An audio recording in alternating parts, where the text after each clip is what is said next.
Welcome, guys, to another episode of Markets and Matchups, round 20. We have a new guest in our house. Jack, welcome. Yeah, thank you. Thanks for the invitation. Good to have you on. Always good to have another guest. Now, we'll always start with a wrap of our markets, and then we'll talk about our NRL over the last week. All right, sounds good. Kick into it. Okay, to wrap up the markets, guys. US markets hit fresh record highs throughout the week. A few of the market movers over the last 7 days.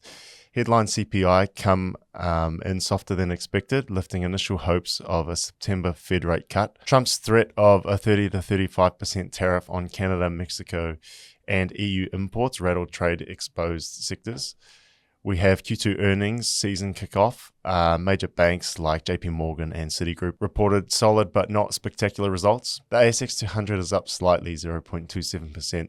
But fluctuating over the week with more tariff negotiations after US government data showed inflation's re-accelerating amid these trade wars. Into commodities, copper prices surged further, climbing to $5.57 US dollars per pound, a single-day spike of 20% last Friday, the largest since 1980, followed Trump's 50% tariff proposal on copper imports. Gold is up over the week. The rally was driven by a weaker US dollar, retreating Treasury yields, and easing market concerns over tariffs. Brent crude held steady around $69 US dollars a barrel. Okay, this week's wins and losses. Let's start with Eels Panthers.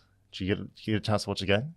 Yeah, I mean, the whole round, I got a perfect round, which was very nice. Yeah. And I think a few people did because everything went according to script. Exactly. All the favourites won. So Yes, they did, didn't they? no surprises here that the Panthers got up over the lowly placed Eels. But No, that's right. And it was a good game. I mean, to start off with, the Eels were kind of ahead, and then the Panthers just showed their form, didn't they? I mean, yeah.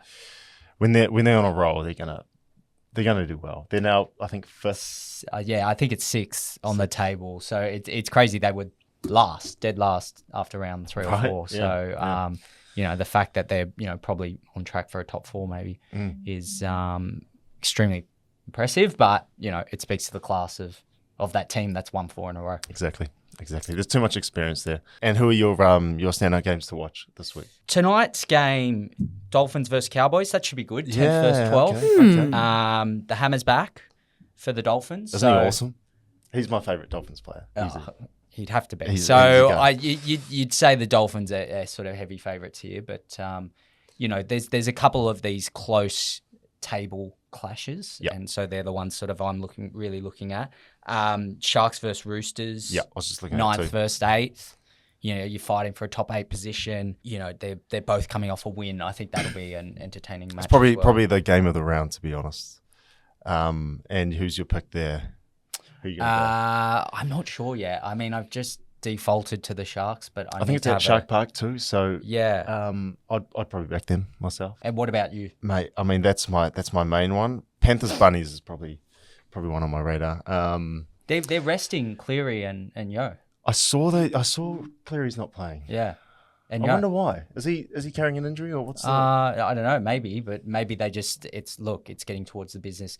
The Panthers have done so well over the last few years, and this is why they do so well in finals. Because they know how to structure their they know season, they've got depth, but then they're able to sort of nurse their players towards the end of the season so that they're in prime position come finals Good time. point. So I think this is just a master stroke by Cleary to make sure that his stars are fresh coming into the business end of the season. Okay, so if those two are out, are you taking Bunnies as a potential win? No.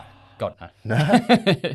Look, it'll be closer than what the odds are 137 to 310. So, I think there's value there in the Bunnies, and you never discount Wayne Bennett. I think if you're gonna back an outsider, that might be my one, to be honest. Yeah. Looking at these other games, I might have a stand.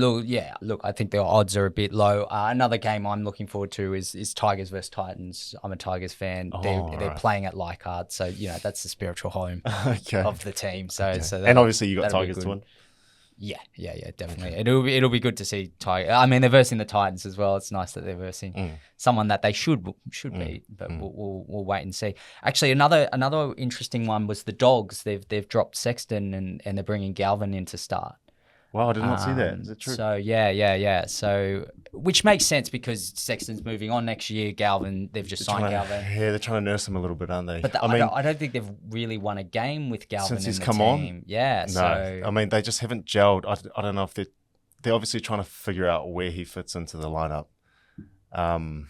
It's an interesting move, actually. yeah. I'm interested to see how Galvin does. So rooting against him as a Tigers fan.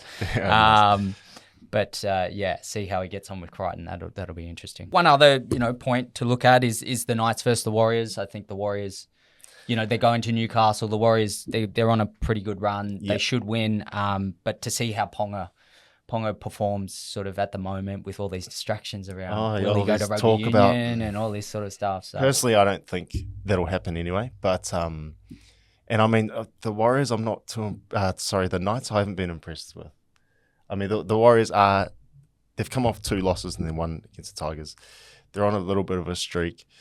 I don't think, I can see them topping the Knights pretty easily.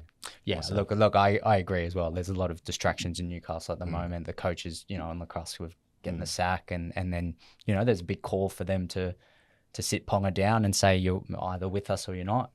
And there's a lot of talk that, he's not the guy who's going to bring them a premiership. So that, and they signed him for big dollars. So if they can get rid of him, then, it frees up salary calories, then they can try and find someone else. But they might run into the same issue that the Tigers have had over the last few years, which is just because it's been a bit of a basket case. It's hard to attract talent. Yeah, that's very true, isn't it? Okay, quick update of the leaderboard. So we have a new leader.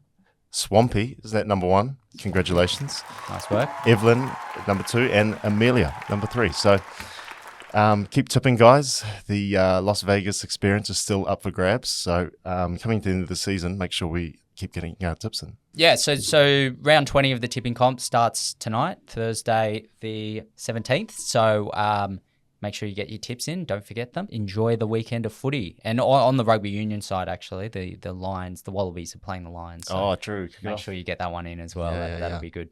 Yeah, France All Blacks too. Don't miss that one.